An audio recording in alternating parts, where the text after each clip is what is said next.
দেশের বর্তমান প্রেক্ষাপটে যখন শিক্ষিত বেকারত্বের হার ঊর্ধ্বমুখী, ঠিক তখনই আশার আলো দেখাচ্ছেন এক তরুণ উদ্যোক্তা। স্নাতকোত্তর ডিগ্রি অর্জন করে গতানুগতিক চাকরির পেছনে না ছুটে তিনি বেছে নিয়েছেন এক ভিন্ন পথ। মাত্র ৩,০০০ টাকা পুঁজি নিয়ে শুরু করেন রঙিন মাছ চাষের ব্যতিক্রমী এক যাত্রা। এই উদ্যোগ এখন তার জীবনকে করেছে রঙিন, এনে দিয়েছে অর্থনৈতিক স্বাধীনতা ও সফলতার স্বীকৃতি। প্রথম থেকে পড়াশোনার পাশাপাশি চিন্তা করতাম যে কোনো স্বাধীন পেশা বেছে নেওয়ার জন্য, যেটা আমার ব্যক্তি স্বাধীনতা থাকবে এবং আমি সেখানে একক অধিপত্য স্থাপন করব এবং আমার আন্ডারে অনেক মানুষ কাজ করবে। এই একটা আমার চিন্তা থেকেই আমি এখানে আসা। নীল মজাদার গোলমার্ক বক্স, কুরমুরে বাইতে ফুরফুরে লাইফ। ২০১৯ সালে দুই বন্ধুর সাথে টিউশনের সঞ্চয় দিয়ে ৩৪টি মাছ নিয়ে শুরু হয় তার পথ চলা। শুরুতে কিছু মাছ মারা গেলেও তিনি আশা হারাননি। ২০২০ সালে কোভিড মহামারীর কারণে বিশ্ববিদ্যালয় বন্ধ হলে তিনি মাছের পরিচর্যায় আরও বেশি মনোযোগ দেন। দীর্ঘ অবসরের এই সময়টিকে তিনি কাজে লাগান।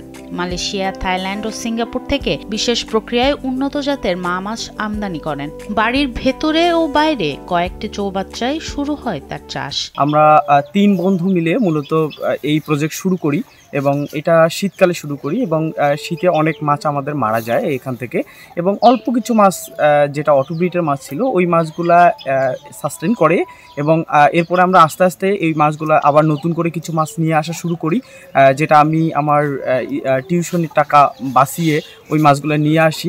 বর্তমানে বাড়ির চৌবাচ্চা ছাড়াও 5টি পুকুরে প্রায় 2 লাখ রঙিন মাছের সমাহার, যার বাজার মূল্য প্রায় 20 লাখ টাকা। লাল, কমলা, সাদা, কালো নানা রঙের এসব মাছের মধ্যে রয়েছে টাইগার বার্ব, গোল্ডফিশ, জাপানি বাটারফ্লাই, রেড মলি সহ বিভিন্ন দামি মাছ। এই মাছের মূল ক্রেতা হলেন শৌখিন মানুষেরা, যারা শখ করে অ্যাকুরিয়ামে মাছ পালন করেন। তারা সরাসরি বা অনলাইনে সাগরের কাছ থেকে মাছ কেনেন। আকার ও রঙের ভিন্নতায় 15 টাকা থেকে ৩,০০০ টাকা পর্যন্ত এর মূল্য হয়ে থাকে। সব খরচ বাদ দিয়েও তার মাসিক নেট লাভ হচ্ছে ৬০ থেকে ৭০,০০০ টাকা। এই তরুণ উদ্যোক্তার নাম সাগর সরকার। তার খামারের নাম দিয়েছেন সাগর এগ্রো ফার্ম।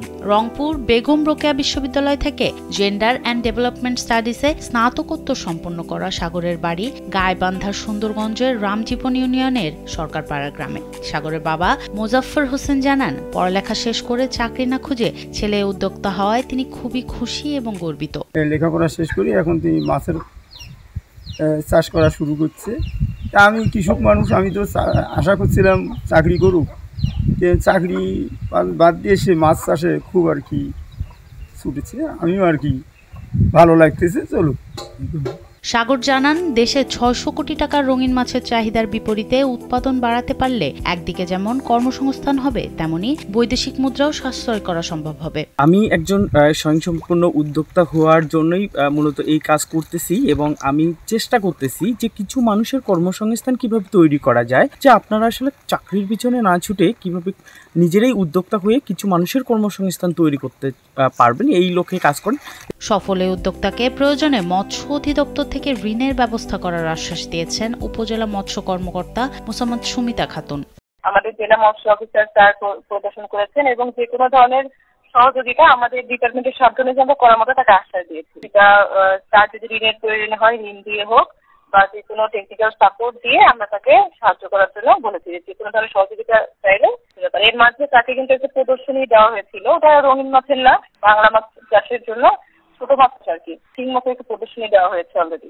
রঙিন মাছ চাষের এই উদ্যোগটি সাগরকে শুধু আর্থিক সফলতা এনে দেয়নি, বরং এর মাধ্যমে তিনি জেলা ও উপজেলা পর্যায়ে বহু পুরস্কার ও সম্মাননাও লাভ করেছেন। বেকারত্বের পরিসংখ্যানকে বুড়ো আঙুল দেখিয়ে তিনি আজ নিজ মেধা ও শ্রমে সাফল্যের নতুন সংজ্ঞা তৈরি করেছেন। সনম সিদ্দিকী, কালবেলা।